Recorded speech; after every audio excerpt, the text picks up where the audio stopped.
Իսկապես ափսոսում եմ, որ դուք եք ներկայացնում այս ակնհայտ բոլոր իրավական սկզբունքներին հակասող փաթեթը, բայց ես ունեմ մի քանի հարցեր։ Խնդրեմ։ Առաջին հարցը վերաբերում է հետևյալին։ Դուք գիտեք, որ հանձնաժողովը անկախ ինքնավար մարմին է, կոլեգիալ կառավարմամբ։ Ինչով եք բացատրում, որ դուք սրանով բերել եք եւ այդ կոլեգիալ մարմնի իրավասությունները վերապահել եք մի անձի։ Երկրորդը, էներգետիկ համակարգի անվտանգություն ասելով ձեր ձևակերպումն է եւ նախագծի հիմնավորումը։ Կարող եք բնութագրել ինչն է, որ այսօրվա եղած գործիքակազմը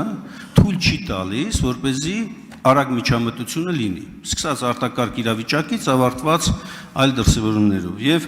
երրորդ հարցը, դուք ծանոթ եք միջազգային ներդրումային իրավունքին։ Բոլոր այն դեպքերում, երբ որ առնչվում եք այդպիսի գործերի հետ, ըստ ձեր կանխատեսման, Հայաստանի համար ինչ հետևանքները հնարավոր լինեն։ Շնորհակալություն, պարոն Միասյան, ճիշտ ասած կանխատեսել էին հարցերը առաջի հարցից, ուրեմն հանձնաժողովը շարունակում է մնալ կոլեգիալ մարմին եւ վարույթ իրականացնում է որոշում է կայացնում հանձնաժողովը։ Հանձնաժողովի նախագահի նախագծով իրավունք է վերապահում պետական լիազոր մարմնի դիմումի հիման վրա վարույթ հարուցել։ Վարույթի ճակատագիրը որոշում է հանձնաժողովը։ Վարույթ հարուցելու իրավունքը, որովհետեւ գործառութային իրավունք վերապահվել է հանձնաժողովի նախագահին հաշվի առնելով որոշակի օպերատիվ գործունեություն, օպերատիվ միջամտության անհրաժեշտությունը։ Ինչ վերաբերում է ձեր կողմից մատնանշված էներգետիկ անվտանգության հետ կապված հարցերին, ես մի հատ լավ օրինակ կբերեմ, տեսեք Իսպանիայում տեղի ունեցածը, երբ որ մեկ օրվա ընթացքում ամբողջ իսպանական պետությունը հոսանքազրկվեց եւ պետությունը մինչ այսօր շարունակում է քննություն, դրա վառ օրինակներից մեկն է, երբ որ կանխարգելումը շատ ավելի կարեւոր է, քան հետևանքների հաղթահարումը։ Արձագանքի կես նաեւ երրորդ հարցին կպատասխանեմ։ Արձագանք։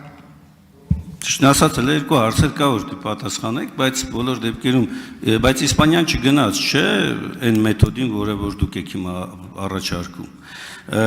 Տեսեք, դուք ասում եք հանձնաժողովի նախագահին տալիս եք միայն վարույթ հարուցելու իրավունք, այդպես չի։ Հանձնաժողովի նախագահը միանձնյա նաև որոշում է, որ կառավարումը պետք է խլի նրա ձեռից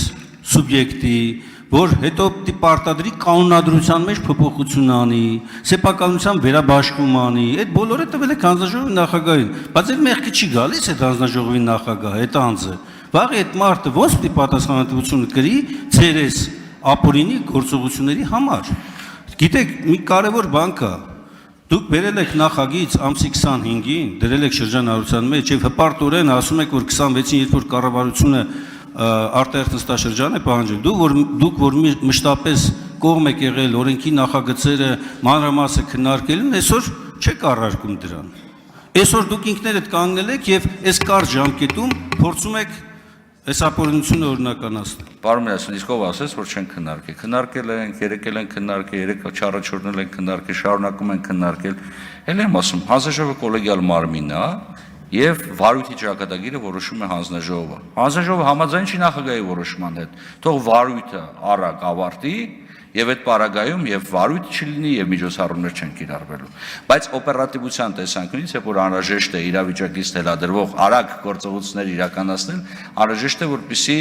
միասին որոշումներ կայացնեն։ Ընդ որում այդ որոշումները, ինչպես արդեն նշեցի, միջանկյալ են ըստ էության։ Եվ երբ որ ասում եք խլել, վերցնել եւ այլն, ընդհանրապես ժամանակավոր կառավարչի ինստիտուտը տարածված ինստիտուտ է, հատկապես այն պարագայում, երբ որ օրինակ լիցենզիայի հետ կապված խնդիրներ են առաջանում։ Բայց եթե խախտումներ են տեղի ունենում,